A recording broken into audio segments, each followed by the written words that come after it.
Hey, what's up, everybody? Welcome back to Sports Gambling Daily for Saturday. It is May 18th. Thank you so much for spending a couple minutes of your day here with me. My name is Jared, if you already didn't know, and what I tried to do here is post daily sports betting content where I give you my picks, my plays, my breakdowns from my sports betting systems that I created. Now, what those systems are designed to do are to find matchups that we can exploit for profitability. So, if that sounds like something you're interested in, consider hitting that red subscribe button and also hit that bell notification so you're notified every time I post another video. All right, yesterday I did not have a video, so the daily content didn't actually work out for us yesterday. I was pretty much slammed with other things I had to do in my day, and also I was dealing with my air conditioning issues. The AC guy didn't show up when he said he was supposed to. But all in all, we did get the new unit in, so it is nice and it feels good here in the house. So luckily that issue is over with. All right, so let's see here. What do we have to talk about? So I have a handful of plays here. I got 4 plays and a couple leans for you guys. Now let's talk about a couple of things before we jump into that. Come check out the Discord. This is what it looks like. It's a group of like-minded individuals such as yourself. Now, you want to join this thing. I was in the Discord all day yesterday, so all my plays that I had yesterday, I put in the Discord. So come check it out. The way you get into the Discord is come over here to Instagram. I go by Sports Gambling Daily. Send me a direct message like so many of you already have, and we will have a very small conversation. And I'll get you in the Discord. I'll send you the link right after that. So why do you want to join the Discord? Well, that's simple. First off, everybody in there has the same goal as you, and that's to beat the book. And what we've done is we're beating the book together. Everybody posts plays, information, breakdowns. You know, maybe you cap a game a certain way, and someone else is like, well, I see it this way. We all can have a conversation and try to use our collective heads to beat the book together. So it's definitely worth joining the Discord. It's free, by the way. All right. So all that out of the way, let's go ahead and jump into today's plays. I have 4 plays, and the first one is the Astros taking on the Red Sox. Now, Astros, they won yesterday 3-1. Garrett Cole, he found himself in some bad spots from here and there, but he was able to navigate. And then, of course, the back end of the bullpen just closed them out. So this game is first pitch is at 7:15 Eastern time in Boston. All right, this is by far the biggest game of Corbin Martin's career. Now, he came up. He's the Astros' number 4 prospect, and he came up last week and did really well versus the Rangers. I know a lot of teams seem to do fairly well versus the Rangers, but he held the Rangers to 2 runs on 3 hits over 5 1/3 innings. But this will be a much larger test for Corbin Martin. Now, Hector Velasquez, he's a right-handed pitcher, and he continues to stand in the rotation that has been without David Price and Nathan Eovaldi. Now, Velasquez pitched 5 innings in his last start to earn his first win of the season over the Mariners. Let's see here. In his 33 career appearances at Fenway, Velasquez has an ERA of south of 3. It's right around 2.57. All right, so this is where I'm at on this game. I'm digging the under, guys. I have this game capped at a total of 7 runs. So I really, really like the under here of 10.5. I found that at 5 dimes at plus 100. So even money, and I think this is hella value, guys. So like I said, I capped it at 7. You're giving me 10.5. It's all going to really, in my opinion, rely on Corbin Martin. If he is the real deal and he doesn't let the nerves get to him, and if he can get to the bullpen, I really feel as if this game will stay under the posted total of 10.5. I also lean that the Red Sox will take this game. So, but that's not an official play. It's just how that's how I kind of predicted it. I feel like there's more of a chance that the Red Sox win in this spot. All right, let's move on to game number 2. We have the Brewers, National League. It's a National League matchup. We got the Brewers taking on the Braves, 7:15 Eastern Time, first pitch in SunTrust Park, Atlanta, Georgia. Chase Anderson, he's back, baby. He hurt his finger back in the end of April. He had a really bad cut on it. Up until that point, he had been pitching great, 1.86 ERA.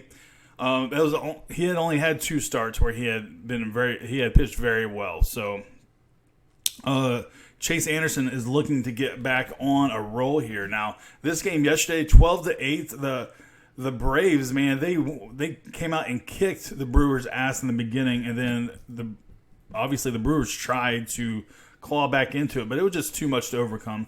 They got Gossman. He's making his first start since serving a 5-game suspension from pitching behind Jose Urrea. Now, if you guys didn't know, Urrea, he had plunked Acuna Jr. last year, and it started a big brawl.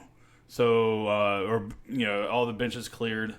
So this was kind of retaliation for hitting him. So he had to serve that suspension. Now he has a 6.04 ERA over his last 5 starts. I do look for him to get back on track here versus the Brewers. Now, where I'm at here with this one is I like the under here of 9.5. So I have this game capped actually at right around 5 to 6 runs. So I think there's hella value here on the under of 9.5 plus 100. So I jumped on that immediately. So 100 wins 100 at 5 dimes. Braves versus the Brew Crew. Now again, my lines.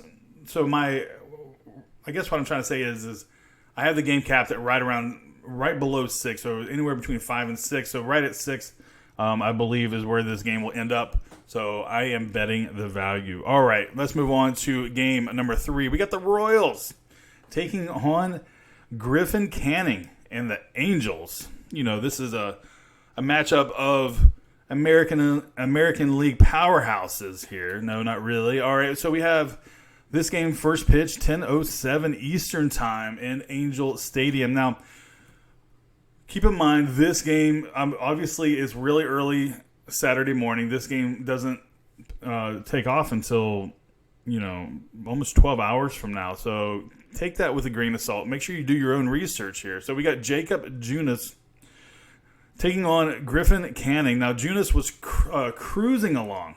The guy was just cruising. He had a 1-0 lead with 1 out in the 5th until the Phillies, they got real patient. He walked three hitters right there in that inning, and then he gave up a hit that ended up unraveling his whole start. The difference was a 6-1 L. He took the loss in that one. So Griffin Canning, he's 1-1 with a 5.65 ERA, 19 strikeouts. He has showed some pretty significant swing and miss stuff. He struck out 6 over 4 2/3 innings against the Orioles. Now, I mean, that happens. The Orioles are such a bad team, even though they've been beating up on the Indians lately, scoring a lot of runs. However, so what I'm saying is take that with a grain of salt, the 6 strikeouts over 4 2/3. He was hurt by 3 home runs, so he has a tendency to leave that ball hanging out over the plate. He ended up giving 4 runs in total in that loss. So, all right, well, you probably know where I'm going with this one just by hearing my breakdown there. I'm going Kansas City plus 1.5. Give me Kansas City plus 1.5 minus 125 at 5 dimes. Now, when I ran this game out, I had the Angels winning 5-4, which gives us the win there, half a run. Now, but here's the thing with Griffin, I think that this is where our advantage is. So even though I ran the numbers, the main reason I gave them the edge, the Angels straight up, is because of their hitters. But I think the X factor here is Griffin. So if Griffin comes out and does what I think he's going to do, which is going to give up a couple long balls, I really like the value of Kansas City plus 1.5. All right, last game I have for you guys. I got the Giants taking on the Diamondbacks. Now, this first pitch is at 10:10 Eastern Time in Phoenix, Arizona. So this is another late game, fellas. So make sure you do your research. Make sure that these pitchers are the ones that are going. Just don't take my word for it. You got Mad Bum taking on Zach Godley. So we got a lefty versus righty matchup. Now, Bumgarner gave up 4 runs. 3 of them were earned over 6 innings in his last start on Sunday against the Reds. The 29-year-old left-hander is 10-11 with a 2.49 ERA over 33 career appearances versus Arizona. Now, Godley rejoins Arizona's rotation for a spot start. He has had a lot of trouble in April. They moved him into a relief role, but Godley started as an opener with his rotation spot came around last week. He allowed 1 run in 2 innings of work. I am not a Zach Godley believer. He is 1-3 on the year, 7.65 ERA. Do not believe in that pitcher at all. So, as you probably already now know, that I like the Giants here. MLB System 6. Giants minus 108 is the price at 5 dimes, 100 to win 93. I have that game forecasted at 5-3 Giants. So give me the Giants over the Padres. All right, now I do have a couple leans for you guys. Let's see here. I like the Giants. Let's see here. Yeah, so I'm also predicting or leaning, not predicting, but I do kind of have a lean on the Giants under. And also, I need more information on the White Sox and the Pirates. I need to make sure that when I was doing my capping, I had the impression that certain pitchers were going to go, but they haven't made anything official yet. So I did some of the capping with assuming certain pitchers. So right now, I would wait for more information. Another good reason why you should jump on the Discord, because I'll be on there letting you know. But I kind of lean the White Sox under, and I'm sorry, White Sox over, and the Pittsburgh. Let's see here, Pittsburgh under as well. So, but I need more information. So don't just take those blindly. I have them written down. I spent about 5 hours capping some of these games today, and I feel pretty good about today's card. All right, so anyway, join the Discord so we all can talk more about it. Just don't and do your own research, fellas. I'm giving all this content out to you for free. I'm putting my own work into it. If I lose, if you take these selections just based on my knowledge, and if you lose, that means I've lost too. I am betting everything that I have posted, and I've done well over my career. So I'm glad that you are part of the channel. Make sure you hit that subscribe button. Also, more importantly, hit the Discord. I'll be in there all day after I get done pressure washing parts of the house. So, hey, the wife makes you do certain things, right? All right. So good luck to you. Good luck to. Oh, let me switch this slide. Good luck to you. Good luck to me. Good luck to all of us. And I'll see you in the Discord, and I'll see you tomorrow. Peace.